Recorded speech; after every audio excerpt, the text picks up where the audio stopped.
Hi, everyone. If you're new here, I'm Christina. I'm a graduate student in journalism and communication, and this is Media Tidbits. Okay, so we've seen the press tours that both Johnny Depp's and Amber Heard's teams have taken, but one team has been louder than the other. And that's why for today's video, we're going to take a look at crisis communications. Now, to do just that, I have a very special guest here, one of my classmates who specializes in communications and works in comms right now for a major organization, Sara. Hi, Sara. Hi, Christina. Thank you for having me today. Thank you so much for being here.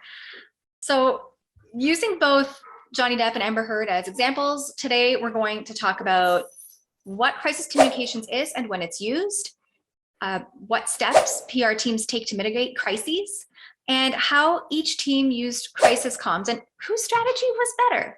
So let's get started.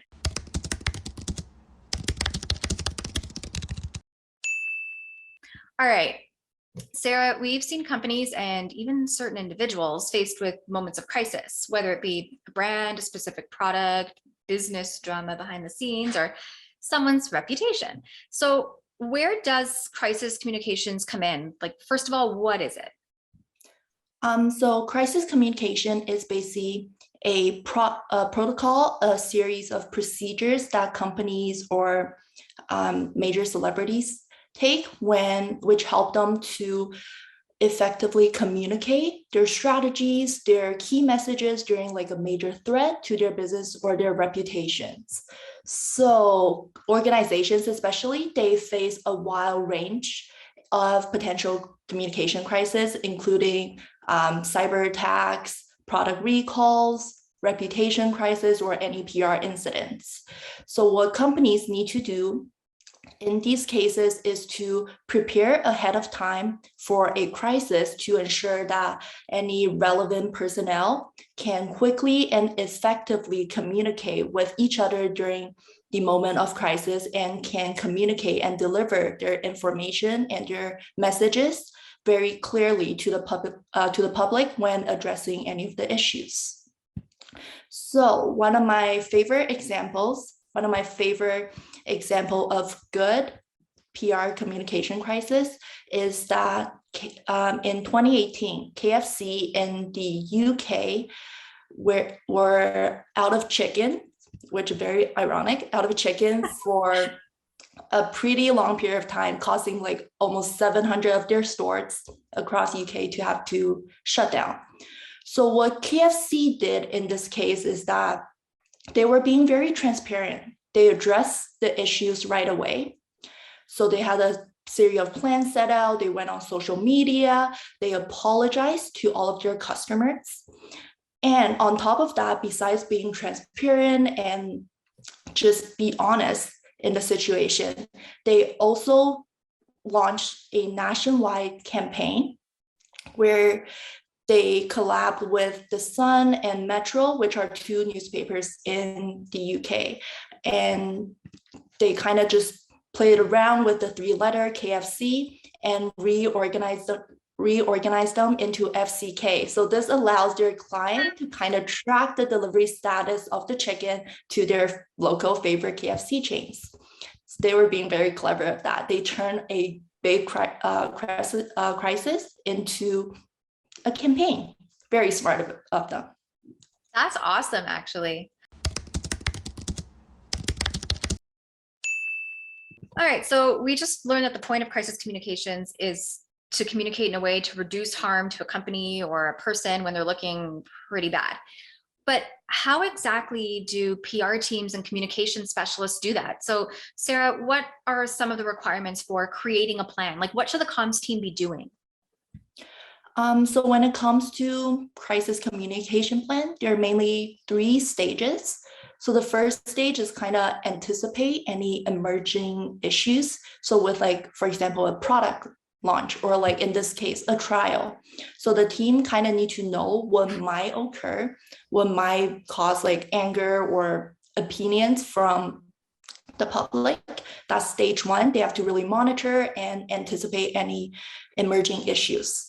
Stage 2 is where things start to get heat up. They like without reaching to a crisis level, they might be start seeing some comments from here and there. And this is the stage where they need to really control. They have to minimize. They have to make sure that these few comments don't cause like a public controversial discussions or anything like that. So in this case, a lot of companies or I guess teams, they would reach out to individual who may or may not have made like either very aggressive comments or just sharing their opinions. And lastly, stage 3, this is where things really gets out of control. It's where a crisis happens.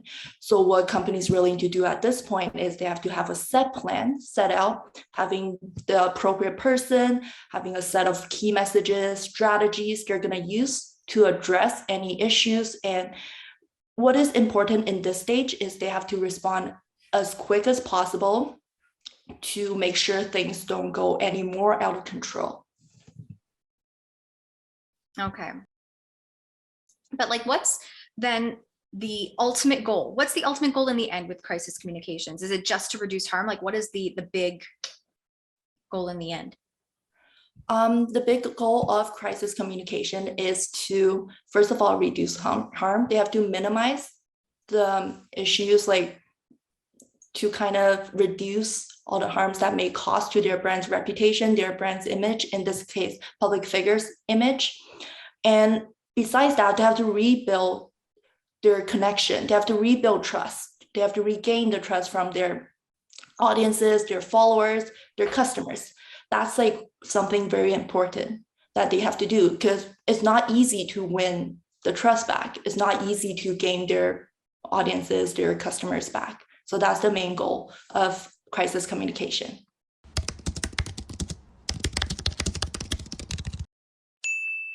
So like you said earlier that these plans, like they're things that you kind of plan for. You plan for these crises ahead of time.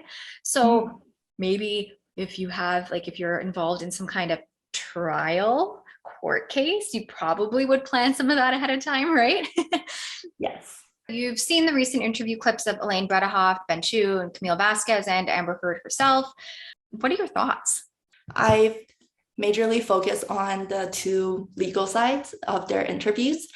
So for Amber Heard's, her team kind of focused on domestic violence and trying to win like empathies from the public, because there might be women out there who were survivors of domestic violence. So they focused so much on that aspect, where Johnny Depp's team, I think Camille did an absolutely amazing job counterattacking that statement. What she said in the interview quote is that domestic violence does not have a gender, which I absolutely love that quote. Me too. Sophia and I talked about that. Yeah.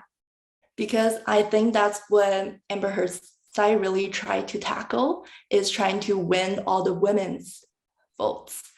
They were saying how this might be a cause of a step back of the Me Too action.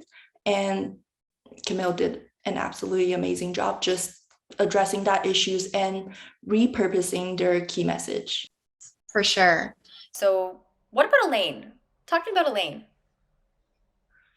I think with Elaine in this situation, she did not really address like the questions and the concerns that the public really want to know. So like more so about what is really happening, what any strategies they're going to take. Instead, she blamed everything on social media and talked about the ignorance on domestic violence.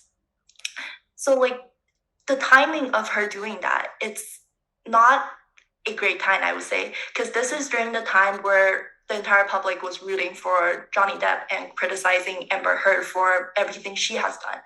So at this point, blaming on the other side is only going to make the situation worse.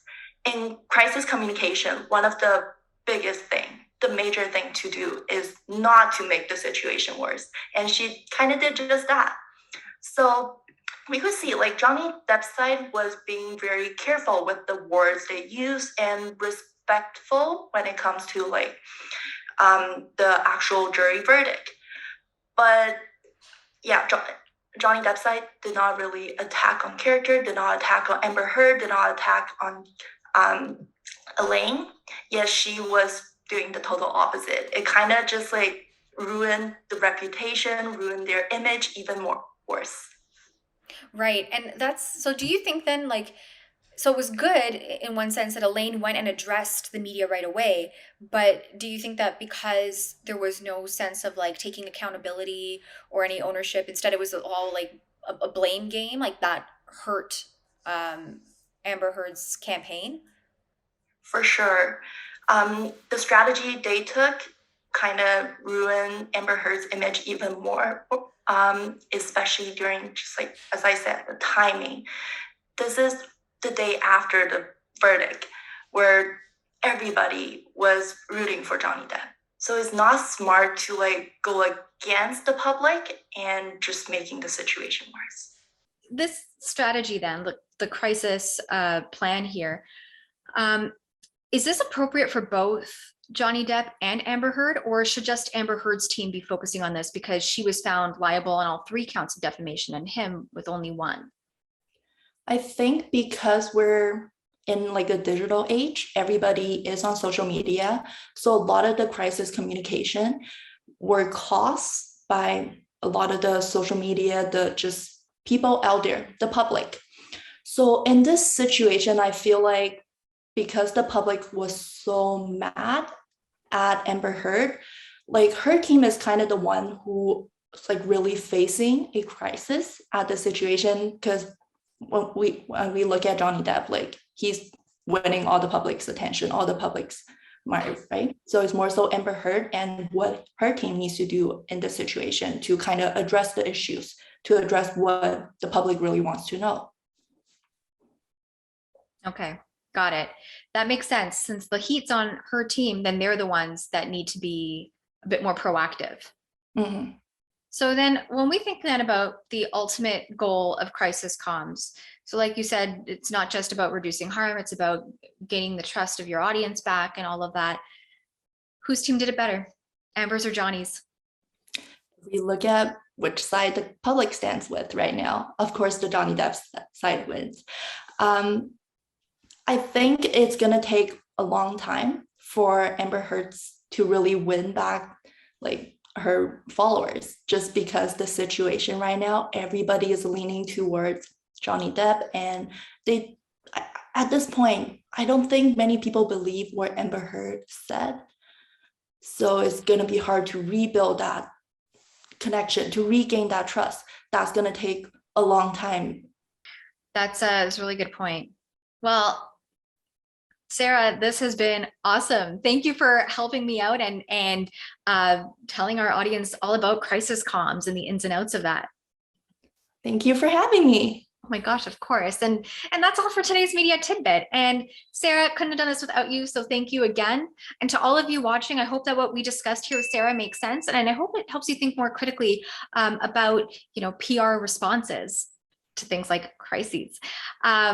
And if you enjoyed this video, please like and subscribe. If there are other media topics you want me to cover, just drop me a comment. I want to cover what you want to talk about. So let me know.